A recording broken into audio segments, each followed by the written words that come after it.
इस सत्र में हम लोग चर्चा करेंगे कि क्रिया से संज्ञा कैसे बनाई जाती है। अंग्रेजी के बहुत सारे ऐसे शब्द हैं जिनके आधार पर हम लोग संज्ञा बहुत आसानी से बना लेते हैं। तो आज हम लोग चर्चा करेंगे वर्ब से नाउन बनाना। आज मैंने कुछ ऐसे शब्दों का या ऐसे क्रियाओं का संग्रह किया है जो थोड़ा अनोखे हैं। अक्सर छात्र इसको गलती करते हुए देखे जाते हैं। तो यह संग्रह बहुत ही लाभदायक हो सकता है उन छात्रों के लिए जो अक्सर गलती करते रहते हैं। तो इसको हम लोग ध्यान से ज़रा सुनेंगे, देखेंगे और समझेंगे। सबसे पहले गो। गो का अर्थ होता है जाना। तो भला गो का भी कोई संज्ञा हो सकता है, ऐसा कुछ छात्र बोलते रहते हैं, लेकिन है। इसका उत्तर है गेट। स्पेलिंग ध्यान देंगे, GAIT, गेट। इसका मतलब चाल ढाल, जो चलने का तरीका है, चाल है, उसी को हम लोग गेट कहते हैं। और यह भी है कि हम लोग जो बोलते रहते हैं कि गिफ्ट किसी को करना है, तो जानते हैं गिफ्ट शब्द जो संज्ञा है कैसे बना हुआ है? यह गिव शब्द से बना हुआ है, GIVE। अगला शब्द बात करते हैं हम लोग हैं डू। डू का अर्थ होता है करना। तो इसका जो संज्ञा है डिड। यहाँ पर स्पेलिंग ध्यान देंगे, DEED लिखा हुआ है। कुछ छात्र गलती से DID लिखते हैं, वह बिल्कुल गलत होता है। DID तो डू का सेकेंड फॉर्म होता है। तो ध्यान देंगे, DEED, डिड। डिड का अर्थ होता है कि नियमों का संग्रह या कोई कार्य कैसे किया जाता है, या धार्मिक बातों में भी कहा जाता है कि किसी किसी बातों का डिड यह है, अर्थात अच्छी बातों का संग्रह है। अगला शब्द है एनवलप। एनवलप का अर्थ होता है घेरना, लेकिन जब इसी में केवल ई लगा देंगे तो उसका अर्थ बदल जाता है, तब हो जाता है लिफाफा। सबने लिफाफा सुना होगा, जिसमें हम लोग रुपए भर करके ले जाते हैं, तो उसी को। या चिट्ठी भी हम लोग भेजते हैं तो लिफाफे में भर करके भेजते हैं। तो ई लगा देने मात्र से यह क्रिया से संज्ञा बन जाता है। अगला शब्द है एयर, ERR। एयर का अर्थ होता है गलती करना। मिस्टेक का मतलब भी गलती करना होता है, और ERR एयर का मतलब भी गलती करना होता है। तो एयर जो कि क्रिया है, इसका नाउन है एरर, ERROR। अगला शब्द पर बात करते हैं हम लोग मिक्स, MIX। मिक्स का अर्थ होता है मिलाना, सबको पता है। तो मिक्स से बनता है संज्ञा शब्द मिक्सचर, MIXTURE। ये तो सबको पता ही है, लेकिन यह नहीं पता रहता है कि मिक्सचर शब्द आया कैसे।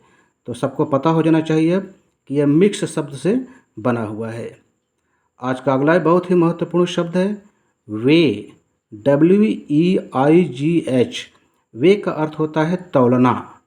याद रखेंगे, इसमें GH यह सब साइलेंट है, तो इसको वे पढ़ते हैं। लेकिन इसका जब संज्ञा बनाने की बात होती है तो इसके अंत में कोई टी जोड़ देना होता है, और तब हम लोग पढ़ते हैं वेट। वेट का अर्थ होता है भार, सबको पता है, विज्ञान में पढ़ते रहते हैं। अगला शब्द है सी, SEE। सी का अर्थ होता है देखना, और इसका संज्ञा शब्द है साइट, SIGHT। साइट का अर्थ होता है दृश्य या दृष्टि। जब भी हम लोग कहीं जाते हैं देखने के लिए, कोई अच्छा स्थान देखते हैं, तो कहते हैं कि कितना अच्छा साइट है। तो उसी साइट को जो है, यह बना हुआ जो शब्द है सी, SEE से बना हुआ है। अगला है साइन, SIGN। साइन का अर्थ होता है हस्ताक्षर करना, लेकिन जब इसकी संज्ञा बनाने की बात आती है तो हम लोग कहते हैं सिग्नेचर। सभी लोग बोलते ही हैं सिग्नेचर, जिसका अर्थ होता है हस्ताक्षर। तो साइन का मतलब होता है हस्ताक्षर करना, और सिग्नेचर का अर्थ होता है हस्ताक्षर। आज का अगला शब्द है थिंक। थिंक का अर्थ होता है सोचना, और इसका जो संज्ञा है उसको कहते हैं थॉट, THOUGHT। तो बढ़िया से इसको याद रखेंगे। हालांकि थॉट का अगर अलग से देखा जाए तो, जिसको हम लोग हिंदी में विचार भी कहते हैं, और थिंक का सेकंड फॉर्म भी होता है, लेकिन संज्ञा रूप भी थॉट ही होता है। रिसीव, रिसीव का अर्थ होता है प्राप्त करना। कोई भी वस्तु हम लोग कहते हैं कि हाँ रिसीव करना है, तो इसका जो संज्ञा शब्द है, संज्ञा रूप है रिसीट। यहाँ पर देखेंगे RECEIPT। इस बात पर ध्यान देंगे कि यहाँ पे पी साइलेंट है, रिसिप्ट बिल्कुल नहीं पढ़ेंगे, आप इसको पढ़ेंगे रिसीट। रिसीट का अर्थ होता है, दूसरा अर्थ होता है रसीद। हम लोग कोई खरीदारी करते हैं तो दुकानों से हम लोग रसीद मांगते हैं और सबको मांगना भी चाहिए, क्योंकि कहा जाता है कि रसीद नहीं मिल रही है तो इसका मतलब वहाँ पर पेमेंट भी नहीं करना चाहिए। तो कोई भी खरीदारी करे, पूरे देश में कहीं भी जाएं तो खरीदारी के तुरंत बाद रसीद अवश्य मांगें। तो रसीद का स्पेलिंग होता है रिसीट। ध्यान रखेंगे, फिर दोबारा मैं बतला रहा हूँ, इसमें पी साइलेंट होता है।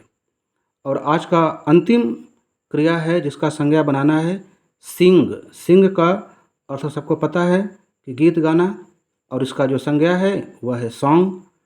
लता मंगेशकर कितने अच्छे अच्छे सॉन्ग गाया करती थी। तो सिंग का अर्थ हो गया सिंग तो गीत गाना होता है और इसका संज्ञा हो गया सॉन्ग। तो मैं समझता हूँ कि यह बहुत ही लाभदायक रहा होगा।